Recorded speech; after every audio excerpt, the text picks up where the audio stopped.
Sandy, welcome to the Power of Connection podcast. We are so excited to have you with us today. I'm so excited to be here. So before we get into the nitty gritty of the interview, I have a surprise for Shelly that she doesn't know. Hopefully she doesn't know, because then that would ruin the surprise.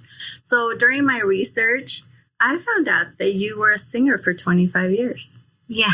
Did you know that? I did. I also researched her. My goodness. See, she's used to pulling me along. She needs to help me, but I did research that. And because Sandy knows that that's my dream. Like if you know how people always say the biggest regret is that I didn't know that you don't necessarily, I thought being a singer, you were born with talent.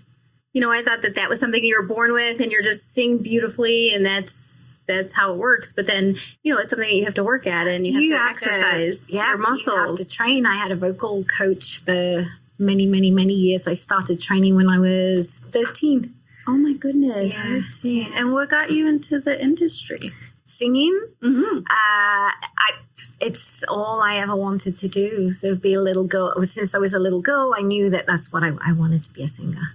Yeah. And so I did. I was a professional singer. That's how I made my living for 25 years. Oh, that's amazing. Now, I did not know that. Yeah, that is a surprise. I worked on a cruise ships. Oh, wow. I have my own show that I headlined on the ships. I did cabaret in the Canary Islands for 4 years. Yeah. Very exciting. So you had a whole life before your new life. Before my new life, yes. And we're going to get into it too. My new life. Yeah, your new life. So how Sandy and I met. That means I'm old, right? No, that does not mean that. So how Sandy and I met, we met through a mutual friend. Yeah. And then we stayed connected. She got us into the home we're in, and she's so good at constantly checking in on us and, you know, saying hi. And you're heavily involved in the community too. Right. So you do a lot of community volunteering, and then you host your own events through your company. And that's where we'll go ahead and start. But so you started in real estate in 2014 or 2013? 2013. 2012, I got my license and didn't do very much with it. I didn't really do very much with it until the end of 2013 because of life circumstances. Yes. Yeah. So you've been in real estate since then. 10 years. Fast forward to 2023. You have a full-blown company, a team. You're a mom of two. Yeah. You're a dog mom. I'm a dog mom. And another fun fact, she has a love for doors. She's fascinated with doors, which I found really interesting. I love doors. Because I love like architecture, and I find there's so much history in it, right? Yeah. When you look at it and you visit different places, cities, you can see the history. Yeah. So I found that really fascinating about you because your love for doors. So you want to tell us a little bit about your love for doors? I just love, like, if I go by and see a beautiful door, like I have to just take a picture of it. I got back from Europe. Well, I've traveled a lot on the ships, you know, and then when I go through all my pictures, I have so many pictures of doors. I just think they're fascinating, and then, you know, the entry, like what's behind the door. I mean, like, I think that's beautiful. Actually, very indicative of your personality. You're always, I mean, really, like you're always ready for the next adventure. Yeah, there's not many very exciting doors in Vegas because, you know, it's kind of new. Yeah. Where are you from originally? That's a very complicated question. I was born in the States. Okay. So I was born in Brooklyn. You can tell by the accent, right? Yeah. And then when I was 4 years old, moved to England. So I was born in New York, raised in the UK. Oh, that is amazing. So I'm a fake Brit. I have a British passport and an American one. So, You know what I think is ironic is that my daughter is, I told you she's 12, almost 13. Yeah. Recently, she's been speaking to me in a British accent. I'm like, I just kind of let go with it, but I'm like, I think she's channeling you. Because I told her, I'm like, my friend, Sandy. Because she's always like, she's speaking in a British accent. I think it's very funny when people talk to me, they start to adopt it a little bit and they kind of like repeat my words back to me, and I'm like, are they mocking me? Or is it a compliment? Is it a compliment? Right. It's a compliment. Yeah. It's a compliment. They're always like, when I say certain words and I pronounce them differently to, like, the Nevada. I'm like, it's really hard for me to say Nevada. And then I have to do it in Nevada. It's like, and then my kids hate when I speak in an American accent. Nevada. Don't do that, Mom. So yeah, I know that it is Nevada. I can't say that without doing the accent, Nevada. But I call it Nevada, so forgive me, it's Nevadans. I know it, right? Nevadans. I'm sure it's something that they'll complain about, but it's okay. It's okay. Yeah. It's perfectly fine. Okay, so let's talk about the connection. Do you want to talk about the connection, how you came to connect with Sandy? Okay, so as we spoke, Sandy owns her own business, and it is a real estate office, correct? You're a real estate. Do we get into that? We can, yeah. Let's get it. Let's tell us what you do and who you serve, and let's talk about that a little bit before we get into how we met. Well, I am a firefighter, a psychologist, a best friend, a problem solver. I am a real estate agent, and I serve the whole of the Valley, Las Vegas and Henderson, North Las Vegas. Sometimes we go out to Pahrump. And I'm with Keller Williams, Southern Nevada. Okay. Nevada. I said it. Good job. Good job. Points to you. So when it was time for us to move my family, Sandy had already talked to me about you. It's funny because before I even was interested in getting a house, she had spoke to me about you because of her connection with you. She really liked you. She said that she got into this home and it was due to your help. So she's like, so when it was time for me to look for a home, she obviously recommended you.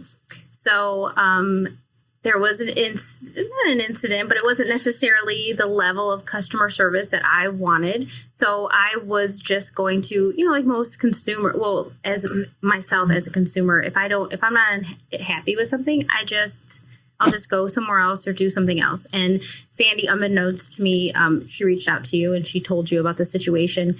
And then you called me on the phone because you were highly apologetic and you said that that's not your level of customer service and you don't and I felt uncomfortable at first because I realized that you never know what people are going through.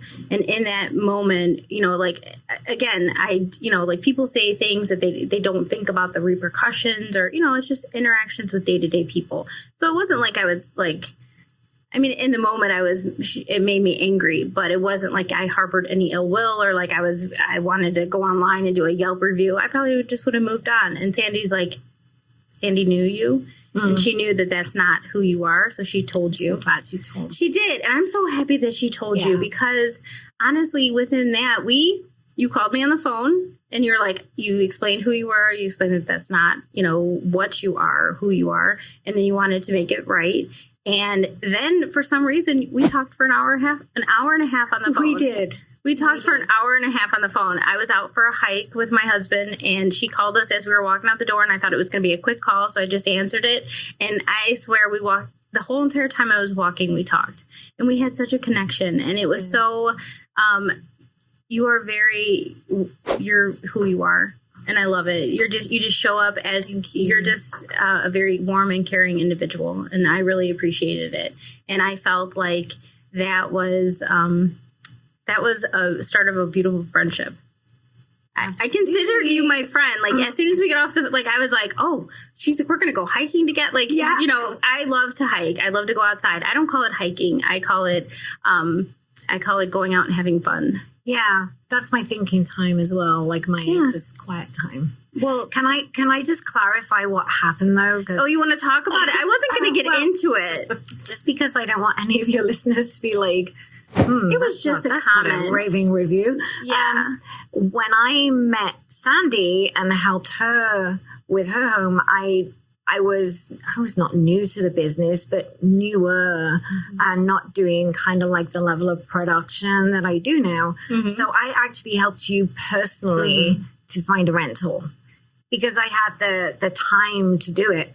When you came into my world, I work with a lot of buyers and sellers now, and we still want to service those clients that need to find a rental, right? So I don't want to say, no, we can't help you, because I want to help everyone. So, but I personally did not have the time to do that. So I passed that off to an agent that was helping us, was helping us with rentals. So I passed that off to her. And it was not a great representation of my team. She's worked with other clients before and we've had great experiences, but this time it was not. And I want to know that. I don't want to drop the ball. Even if I'm not involved, my name was on that. And all I have at the end of the day is my name. All any of us have is our good name, right? So it was really important to me because of my relationship with you. You had trusted me with one of your best friends, and I was horrified. I was embarrassed, and I'm just like, she's like, she would, don't tell her that I let you know. I'm don't tell her. She called me right up on the phone. Yeah. She called me right up on the phone. And I'm just like, yeah. And then, like you said, from there, that conversation just went a place like I wasn't expecting it to go either, because it was like fairly late in the evening, wasn't it? It was pretty late. I think that it was one of those instances where I don't know if it's talking on the phone with somebody is a little bit, it's easier to let down your guard.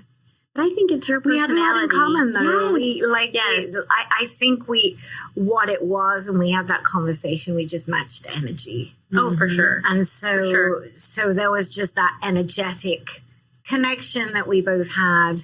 And by the end of it, I think I had overshared my story a little bit. And she has that skill. People open up to her and they're just tell her they tell her. I don't feel like it's okay. Maybe you're gonna want to edit this podcast if I start oversharing. Okay. So if you talk about, that's a thing that's going on that I feel, when people say authentic, right? Like people throw that word around all the time. Authentic. What does authentic mean? What does authentic mean to you? Ooh. What does authentic mean? What does authentic mean? I think first you have to be authentic with yourself. Like if you're not authentic there, how can you be authentic with anyone else? And I think it's a lot more than this is who I am, take it or leave it. I mean, that's kind of right. I was going to use a word then that I probably shouldn't use. Hey, this is like family friendly, right? Yeah, I think that's what it is. Being true to myself and being true to my core values. So I have core values in my business. We have them written down. We have a mission statement. We have a vision statement, and living in those core values. I have core values for my family. I have core values for my business that kind of cross over with my life. And then we have core values as a family. I asked my kids what were their core values. So my sons is what are their ages, your sons? 16 and 13. Yeah. Oh, so you're raising men. Yeah. You're raising men. I'm trying. Yeah. And you don't mind if I share you're a single mother? I am. I'm a single mom. So it's a little bit, you're doing this on your own. So we don't always have a male's perspective, from a female point of view. So it's great that you bring that up to them, because a lot of children, I don't think that their parents talk about that, core values. I think we talk about a lot of things that people don't generally on the daily discuss. It's not always well received, or I don't think it's well received. And then every now and again they'll spit out something that they've heard me say, and I'm like, oh, they are You do listen. They're listening. They are listening. Mhm. And you know, that authenticity comes in at home. I am not perfect. I am very guilty of being yelly mom. And just when I'm wrong, I go to my kids and I'm like, hey, I'm sorry, I was wrong. And I think that's important too. It's important that they see that, you know, I don't claim to be perfect by any stretch of the imagination. So, you know, showing them that authenticity, hey, you just saw my ugly side and I'm sorry, and sorry does not make it right. But that's it, ownership. I think that's a big one when it comes to authenticity, taking ownership of who you are, Accountability. Accountability. Yeah, and I love that because it's not just about apologizing to them, but it's making a concerted effort not to repeat that behavior. In there lies the challenge. Well, you know, little things of motherhood. I mean, I guess in general, I think whether you're a single mom or not, it's parenting in general is it's the hardest job. Absolutely. It really is. I always say there's no books on it, which is ironic and funny because there's like a gazillion books on parenting. Yeah. And yet there's no, you know, there really isn't a handbook. This is the way to do it. Well, there again, I mean, there is a handbook, but it's each kid's different. So each different. relationship's different. The situations are different, and the kids these days have you know, so much more to contend with social media and, you know, what's politically acceptable to say and do and all that stuff. It's challenging for them. Oh, my children school me daily. Yeah. I learn from my children, and my daughter is 13. She's the same age, my youngest, and her emotional intelligence is, when I was 12, I was still playing with Barbies. You know, like I think, you know, I was playing with my Barbies in the backyard, and, you know, like I was in a fantasy land. Like I wasn't dealing with grown-up issues. I was dealing with my Barbies and, you know, my friends at school. And now I feel like because of social media, they are way more aware of different perspectives, and they're way more aware of world issues than what we were at their age. Yeah. But I think that they also keep us young. Yes. Well, you know, it's like when you're an adult and you're around children, if you watch them and how they speak and how they talk and how they face the world, it's kind of like, it's very interesting. Yeah, I'll dap you up when we leave. Yeah. Bra. I know how to do that, bra. Oh my, let's not even get into all that. My son, geez.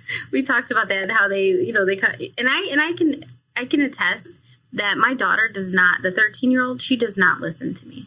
Like, they're listening, but they don't hear you. Mm-hmm. They don't hear you. Well, I think that's why it's so important that they have someone their own age. Luckily for us, our daughters are best friends. So the conversations that they have are so different. Like, we'll have a conversation and then, you know, we'll get wind that they're, you know, going through stuff, and they'll have a conversation with themselves, and they're problem solving. They're like analyzing their situation, and then they're critical discussing thinking. And it's like they're applying all these skills, you know, and they're actually working it out, you know, and really understanding what they're feeling right currently. Like, why am I upset? Like, my daughter came up to me, and I hope this might have to get edited, but she came up and she said, you know, I'm upset, and I don't know why I'm upset. But the acknowledgement of, like, she has an emotion. She doesn't know why she has this emotion, but she's just going to sit in it until, you know, she figures out why this is happening. Mm-hmm. Like, at 12 years old, 13 years old, I was not in that mindset. Welcome to my life, child. Yeah. Yeah. Yes. Right? I mean, that's amazing. I think it took me a lot longer than 13 to figure that out. Absolutely. Absolutely. I think I'm still figuring it out. Yeah, I think for sure we are. I am still figuring it out. Like, wait a minute. I mean, we just went to go get bagels this morning, and we went into the store, and it was super busy. And because it was so busy and there was so much energy, it makes me, like, tense. and stressed out, like in that moment because there's so many people.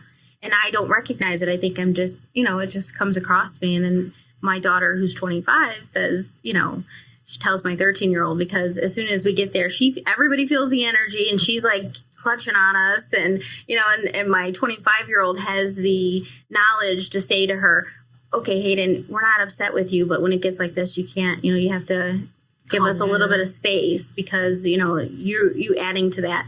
I'm like, how amazing is that my 25-year-old can tell my 13-year-old about, basically managing mom a little bit. Because I get frantic in stores like I always do. And, it's like, and my oldest tells the youngest, like, yeah, just give mom a break. She'll be all right. I think that's a running theme. My kids have moments where like, we got to manage mom. And and it's like an eye-awakening moment for me because I have to like remember that they're at that age where they see and hear everything I say, and I have to show up like correct because I can't be acting silly and throwing, like as we work, we're mom. Like I tell Shelly all the time, like, you're just mom to them. They don't understand that you're your own person, that you're working, you have a career, you have a partner, you have dishes to do, you have laundry to do, you have, you're just mom, right? So when they see you and you're going through stuff, like for me, at least, they've come and they've approached me and they told me, hey, listen, we've noticed that when X, Y, and Z happens, you tend to react this way. We're concerned. And I'm like, oh, wow. Thank you for the feedback. I'm human. I'm working on it, Yeah. But it's really like a moment of self-reflection. I don't want them to think that because I'm going through this, it's okay for me to express, like I am overwhelmed. Yeah, I may be overwhelmed, but I don't want them to think that that's okay to like be frustrated and overwhelmed and not find solutions, right? Like you have a lot of work to do or whatever the case may be, but you can break it down and take it one moment at a time. That's not the face that I want my kids to see, or I just don't want them managing me all the time, Right. Yeah. Right. And I think of it too as I don't want my children to accept that behavior from me because I don't want them to accept it from anyone else. Right. Right. That's why when I apologize and they say it's okay, I'm like, no, it's not okay. It's not okay. Yeah. It's definitely not okay for me. And yeah, like you said, I'm human. If it's okay, then it's okay from anyone and everyone. Right. And I think we're always a little bit more of our ugly side with the people that we love the most. Yes. It's unfortunate. It is unfortunate. But it's true. It is a truth. We see all the raw, ugly sides of each other with the people that we love and live with that we would never share with the outside world. Right. No, and I think that comes back to being authentic. So people say authentic, but then at the same time, when they ask you, how are you doing? How are you feeling? Oh, never ask me that unless you want to know the real answer. That's how I feel. Like when I ask that, I legitimately want to know. I think that Sandy says that people like to tell me things because when I ask you, I want to know. I really want to know how you're feeling. I don't want, oh, I'm fine, or, because I don't think that we even allow ourselves to think about the fact that sometimes we're not fine. Right. I think, obviously in business, there's the polite response, right? But of course. Like if you call me and said, hey, how are you? I think my response would be, if I was not okay, would be, are you just being polite or do you really want to know? Well, because you don't worry about the effects on your business. Because if you really want to know, I'll tell you, sit down, sit down, and I'll tell you. Right? Let's have a cup of tea. But if you're just being polite, then I'm good. I'm fine. Yeah. Not everybody needs to know everything. Yeah, I'm very careful with that too. Like if Shelly asks me, I'll tell her. And you know what? The funny thing with Shelly is that she doesn't have to ask. She'll be like, "What's wrong?" Well, she reads me like she knows you. She knows me. But yeah. You told me the other day, which I don't remember. But you told me I called you during COVID to see how you were, and I was checking in on all my people, yes, and seeing how they were because it was scary time. And you told me the other day, oh, and then I went off and I just told you how I was. And I was. And that's why I called. But it stuck with you so absolutely. much more because you had vented and let go of everything. Well, and, you know what? For me, I was just... You were just calling. And then caring and loving on my people, making sure everyone was okay because, Yeah, you called. And I was in that moment where, like, you called and I was having a breakdown, like at that exact moment that you called. I'm glad I called. And I told you everything that I was going through, and you just sat there with grace and you listened, and you were so kind, and before that, I don't remember, like, you call all the time. It's not like you call, out of the blue. Just doing good. Yeah, no. Check on you down. I don't care. No, you constantly call, text, check in, and that is a representation of the human you are. You really care about, your friends, but your clients at the same time. You keep that constant relationship with them. You foster relationship, right? Because it's really in your industry. Like, if you sell a house, you're not going to sell them a house next year. No, not tradition, not normally. Normally, right? But right. But you still work on that relationship constantly. Business. Yeah, constantly. Yeah. And you get to you get to be there through people's ups and downs. Through them having. I've sold houses to people that moved into those houses with no kids and now they have 2 kids, and the house didn't have a pool. Now the house has a pool too, and it's fun to kind of watch those things. And then, sometimes there's not fun things. I'm sometimes selling houses, reselling houses of people that are getting divorced or going through things. And, I knew very early on when I got into real estate that I was not a salesperson. And what I did know about through being a performer was how to connect, how to bring people joy, make it an experience. So I think that's what we try to do. What I've crafted over this past 10 years is a business where we want to make it an experience, a good experience.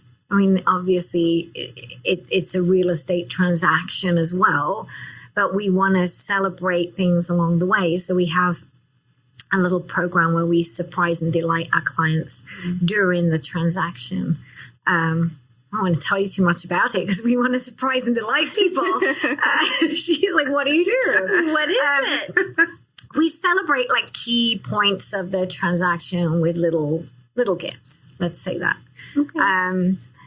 And just to make it a little more fun. I mean, yes, there's going to be a negotiation and a lot of money is going to exchange hands, right, and there's going to be inspections and all that stuff. But yay, we got through the inspection and here's a little something to celebrate that. And again, about connection. And I don't know. I think most people, when they, not all, because there are a lot of very, very good agents here in the Valley. But I think a lot of people, they do a transaction with an agent and then that's it. They can't even remember the name of the agent. And like you said, 5 years we've been in touch. And, I'm like, hey, we're having this thing, we're doing that thing, and come along. Oh, we are. You do have something coming up. What are we going to? You're having a barbecue? We're having the end of summer bash. Oh, fun. Yeah, I already RSVP. Yeah. So I'm good. Yeah, We're there. It's on my list. Yeah. I'm going. I'll be there. You better be there. I will be there. But you have to RSVP so we have enough food. But this first time we've done the summer bash, but we're the second time we've given away a Traeger grill. So we do giveaways. I much rather call my clients and say, hey, we're giving fun stuff away or throwing a fun party. We have a gratitude gathering every November. And that's for our past clients that have bought and sold with us. We do a gratitude gathering, or the people that have referred us the most. And then we give great big Costco pies. Have you seen those pies? Yes, I've seen those pies. They're like, I threw my back out last year lifting. No, you didn't. I did. No, I did. No, I did. Because I thought, I have my my surgery and I was still building up my strength. And I was, this Costco pie. Yeah, I'm blaming the Costco pies for me having a physical setback. Oh my God. Yeah. So I have a quote that I want to share. Ooh. And we're going to talk about it.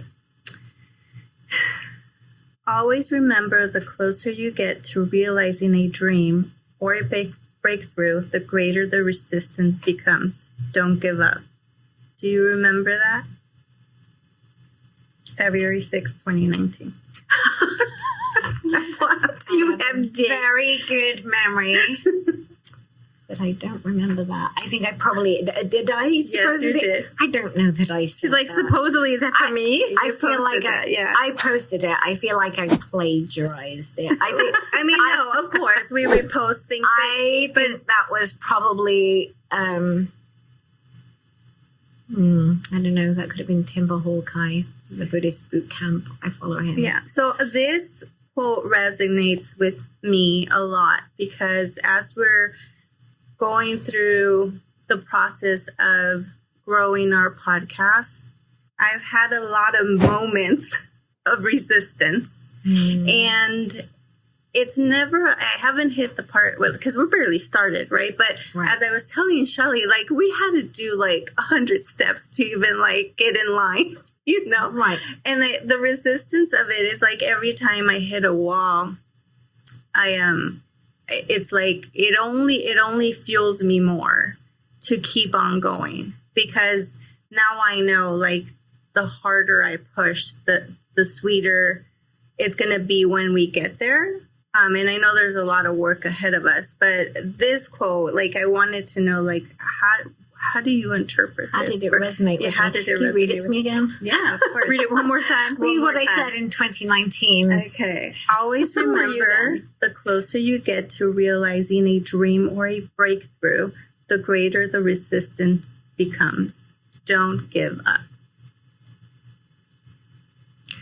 I think I've had a lot of shifts personally since that resonated with me, because I think I would say something a little bit different now. Mm-hmm. I think that the resistance is ourselves. I think sometimes we're scared of success, not scared of failure, because what if this is a massive success? Right. I think that's more scary than, because we're trained to negatively think, right? To protect Imposter ourselves. syndrome. Yes, we talk about that a Right. lot. So I think, in terms of like, well, failure is kind of like no is one of the first words we learn as a child, right? Yeah. Because we're trying to protect our kids from no, don't do that. No, Don't get hurt. Yeah, Because if you fail, and you're so gonna your brain is like wired that way to protect you. So I think failure is well, if I fail, I fail. But what if you succeed? Right. I mean, what if you succeed? And so I think the thing that stands in the way and the resistance is me, is you. You're resisting. Why can't you have everything you want? Mm-hmm. And believe me, I'm a work in progress where it comes to this, but it's the law of attraction. Mm-hmm. It's that energetic flow of like, why can't mommy have nice things? Why not? Why not? I mean, why can't you just manifest that? I mean, that sounds woo, and if why you, does that sound? It's not woo. Don't discredit. No, I'm not. But I think I feel differently about that now, and I think the greater the resistance, that's what that means to me now. Mm-hmm. I have to get out of my way. The resistance is not anything physical or any one person. Right. It's me. Oh my gosh, I could actually do this.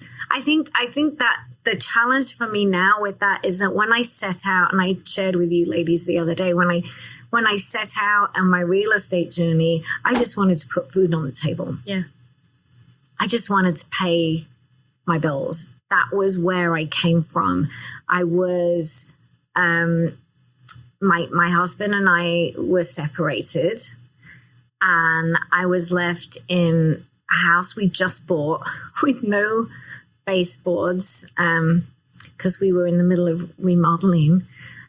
We'd moved the center island, so there was just a hole in the middle of the floor. And more importantly, 2 babies under 5. And so my motivation then, my goal was just to put food on the table. I didn't have an amount of money that I wanted to make, or a number of people, or a number of homes that I wanted to sell, or a business plan. You know, I just wanted to look after my babies and survive what I was going through, because that was just a really dark place for me, that divorce. It was, I'm glad it turned out the way it turned out, because it's helped and shaped me as a person, and I love my life. But at the time, it wasn't my choice. And so I think everything I ended up achieving was not really with any intention. I guess it was just through being authentic and building relationships, because I suddenly I was in a place where, hey, you put food on the table, you put a lot of food on the table, and goodness me, how did I get here? Then I think is when I realized, oh my gosh, I need to shift my why from this to that, and change my goals and really treat it like a business. And what do I want the business to do? And then that gets scary. Like, what is possible from here? You know, how big can this thing be? And I think I would say there gets to be some resistance. There's a certain level that I've achieved that I've been at for the past 3 years. How do I break through that? What's standing in the way of that? Probably me. So one gets to go home and meditate on that. And, But you also have a good support. I don't remember. I have an amazing assistant. Okay, yes. What's her name? My director of operations. She is like the wizard behind the curtain. Got it. What's her name? Kara Conda. Yes, Kara. Yeah. Kara's worked for me for almost 5 years. I say for me, with me, for almost 5 years, and was originally a client. She had reached out and needed help to find a rental. She was moving here from Indiana, and she called me one day. Again, I was going to help her when she got here. Then she called me and said, oh my gosh, the house we found fell through, and help. And I'm on the way to a soccer game with my kid. I'm like, so I called in another amazing agent and said, can you help this lady? She helped her. It all worked out. Kara and I talked about this the other day, actually. Kara and I have a relationship like you guys, so it's just like she's my work wife. And then it was, I posted my job on Facebook, I think, and her husband saw it. She's like, do you mind if I know we're moving out there. Do you mind if I interview for you? And so we interviewed on the kids had to show me how to use FaceTime on the iPad. I'm not kidding. Everything's virtual now, right? Yeah. And Zoom, I use Zoom on a weekly, daily basis to get in face to face with people. But it was not, we weren't virtually interviewing people 5 years ago, really. Right. And so I virtually interviewed her, and I was, 5 years. She did try and quit 4 months into working with me.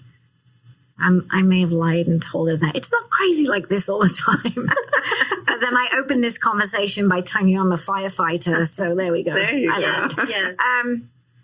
No, it wasn't. It was a series of things for her. And digging in deep and asking questions is how we've stuck together, because like what she told me, the reason she wanted to quit at the time was actually not the reason. And I could have just taken that reason and, bye Felicia, that would have been it. And I didn't. I cried because I was terrified of having to run my business all on my own again. And then I calmed myself down and probably took my first step into leadership in that conversation, because I had to sit down with her and say, okay, like, tell me more about why you don't want to do this and that makes you want to quit.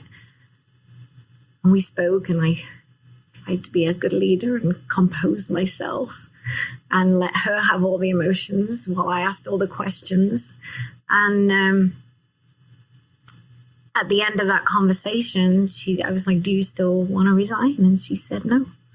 And I said, well, here you go. You can rip up your resignation letter then. I didn't want to do that. I felt like it was very symbolic that she had made that choice.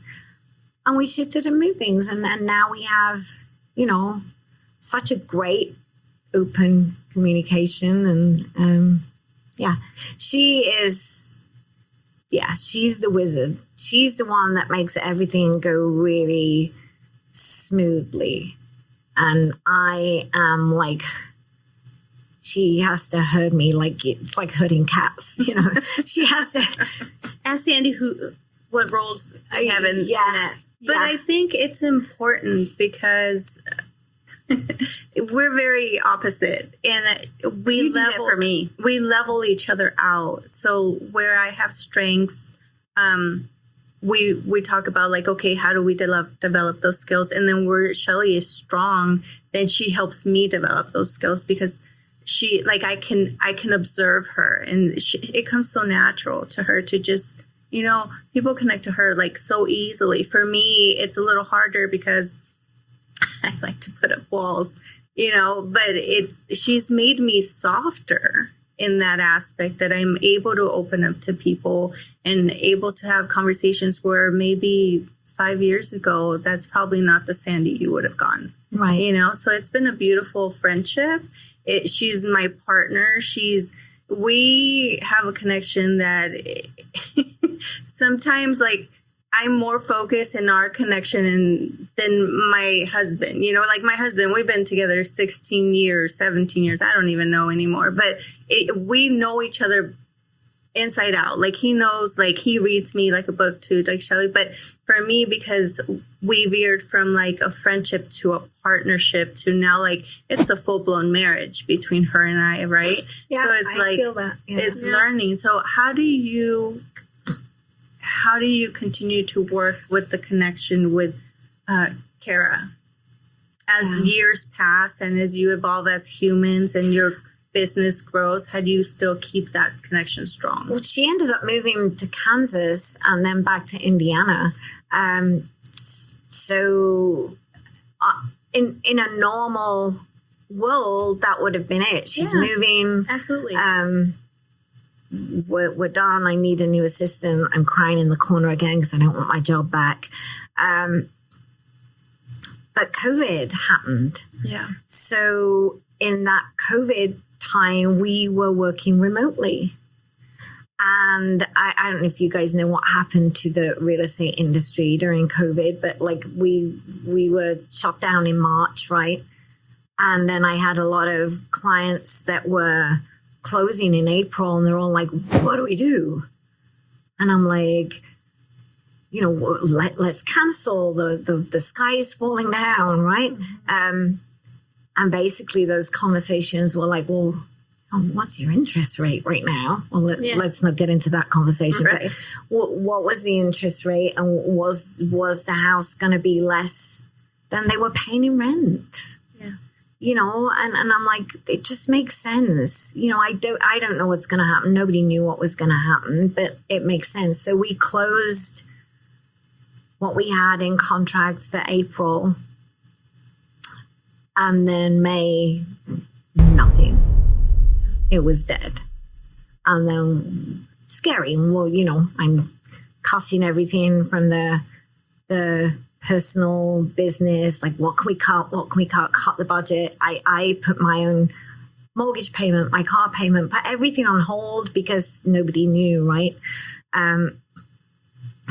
Yeah, I even got rid of Disney Plus. Disney Plus. Yeah. And then, boom, real estate exploded.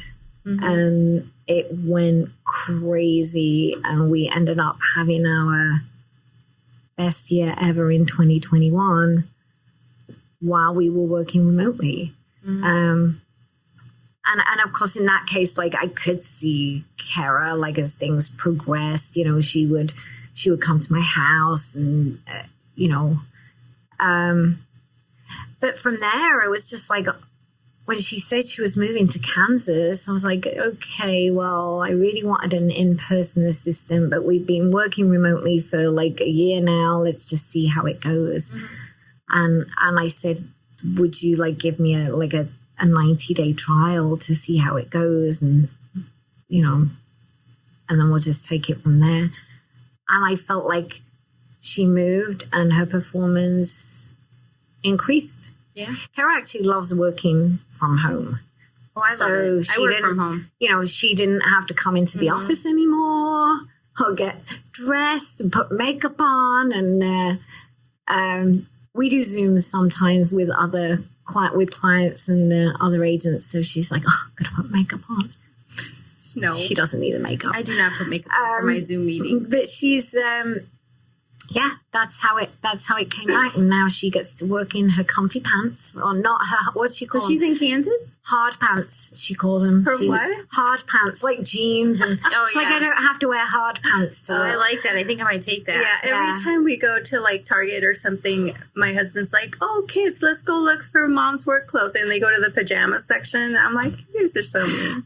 Just because I don't leave the house. Don't judge It's funny me. how we pivot. Like, we pivot as human beings. You know, because I never thought that I'd be working. I work for the same company that I used to work for back in 2011. And then I moved out to Vegas. I had a new job. But now I'm working back with that company because of Corona. Like, as many terrible things that had happened with people being ill and sick, it also has made us reimagine how we can live. Yeah, and how we can do business. So Yes. So Kara, then she did move to Kansas, then she moved to Indiana, and then we were like, how is this going to work? Because Kansas was 2-hour time difference. Indiana is a 3-hour time difference. And can I share with you that most of my clients don't even know she's not here? That's wonderful. They don't even realize. I get gifts for her all the time. It's great. I get to keep them. Well, she knows now. Oh, she will find out. Well, champagne. She doesn't drink. So. Yeah, you might as well keep that champagne. I keep it. So she's in Indiana, and it worked. You know, she starts before I do. And then we hop in a call at 8 and she finishes at 3. And, you know, there's always going to be situations where like I try not to call after 6 because that's like 9 o'clock her time. But, you know, if the situation warrants it, you know, she'll take a call. But there's really no real estate emergencies like after 5. Right. I mean, for the most part, people understand. We can figure it out the next day, and I am capable of running my business for 2 hours a day without her. So That's good to know. I can handle it. So throughout all your journey, and you know, being a single mom, building a business, what advice would you give someone who is thinking about starting a new venture or their new business, whatever the case may be, knowing that it's going to take a lot of exploration, determination, and frankly, work. What advice would you give them to not overcome those challenges, but I guess words of wisdom, if you may? I think my biggest words of wisdom are be consistent. Be consistent. whatever it takes, whatever line of business you're in, be consistent. You can't, like, you guys can't say, oh, well, we're not just, we'll skip a few weeks and then we'll record another podcast. Like, once you start, you have to consistently do it. You know, you're consistently looking for people that you connect with, that you want to bring into your world.